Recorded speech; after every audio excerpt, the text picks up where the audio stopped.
Hello, welcome to the channel. My name is Joseph Pith and this is the Pith Take.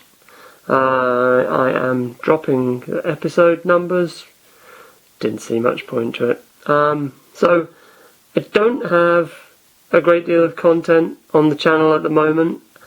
What I do have, not a very particular set of skills, what I do have on the channel is primarily just some thoughts on a few subjects, and they're my honest opinions, but I have taken a bit of time to try and put them across quite precisely, giving a bit of consideration to the language that I'm using.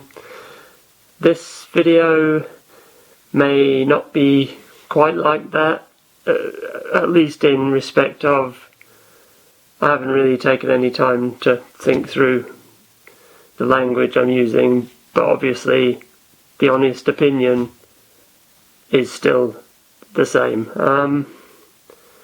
I just wanted to record some commentary on something that's been in the news cycle in the UK in the last week or so. Just because when I saw it, I just kind of found myself feeling a certain way about it.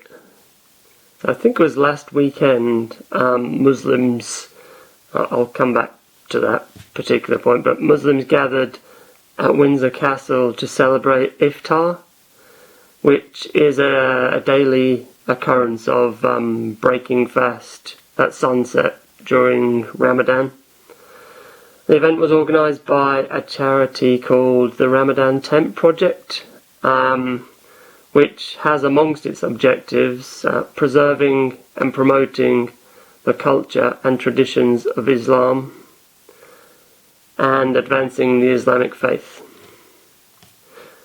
Maybe you saw the footage of people gathered at Windsor Castle as the Islamic call to prayer echoes through St George's Hall, and I'll try and cut it in here somewhere.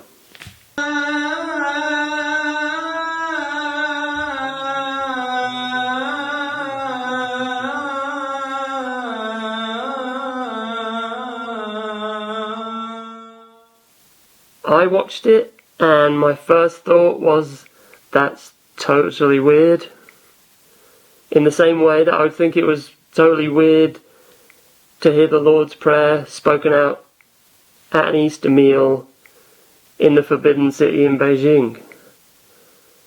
Perhaps it was some sort of a visceral reaction on my part to that weird juxtaposition of elements. The camera pans round, there's this grand banquet hall, there's the Christian symbolism of the St George's coat of arms on the walls, and then at the same time you're hearing the Islamic call to prayer sounding out.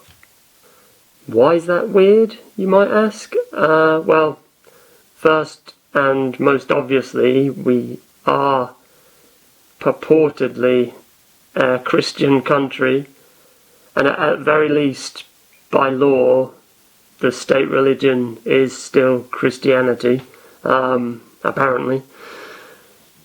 Though I don't see much high-profile promotion of Christian festivals being celebrated. In fact, I don't see much state-led preserving or promoting of the culture and traditions of our Christian faith anywhere much. I know. Such a bigot. And my mind jumps next to the similarly obvious counterpoint argument, like if you take an explicitly Islamic nation like Saudi Arabia, which is pretty much the centre of the Islamic world, where freedom of religion is limited by law and public practice of any other religion, Christianity, Buddhism, it's all outlawed.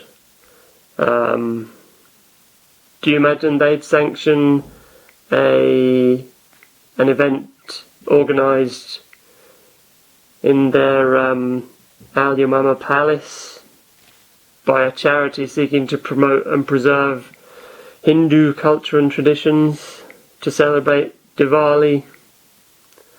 I will hazard a guess, not. But we're not Saudi Arabia. You might not, but someone's going to say that. We're not Saudi Arabia. We're a progressive nation. We're tolerant. We embrace all faiths and cultures equally. But should we? Really?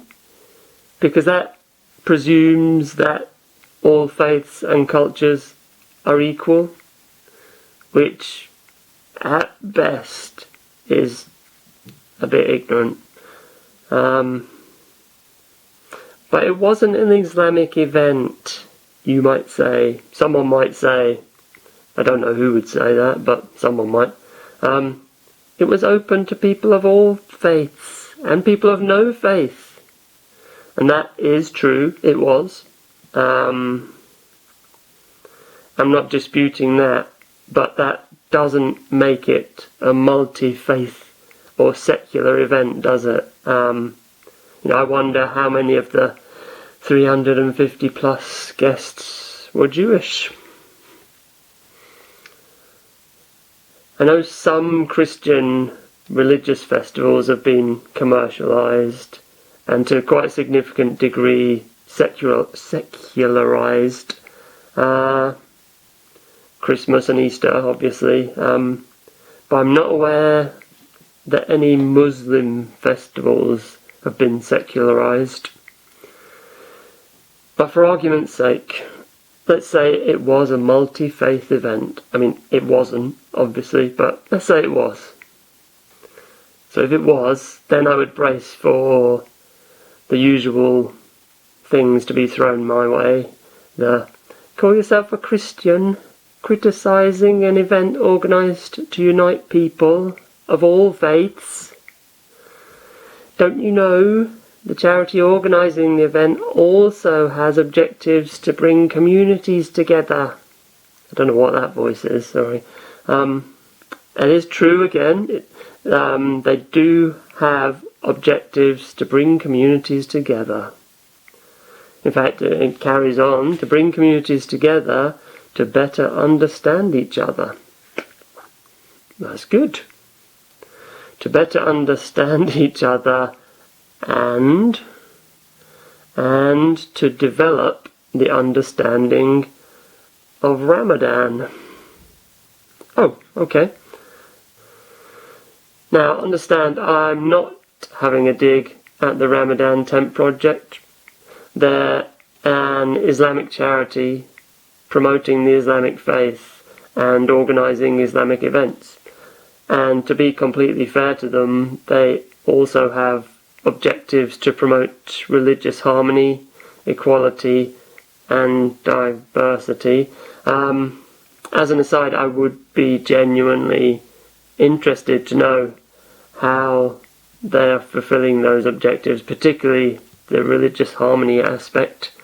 But also central to their mission as an Islamic charity promoting the Islamic faith, according to their own website, is instilling the spirit of Islam into their events.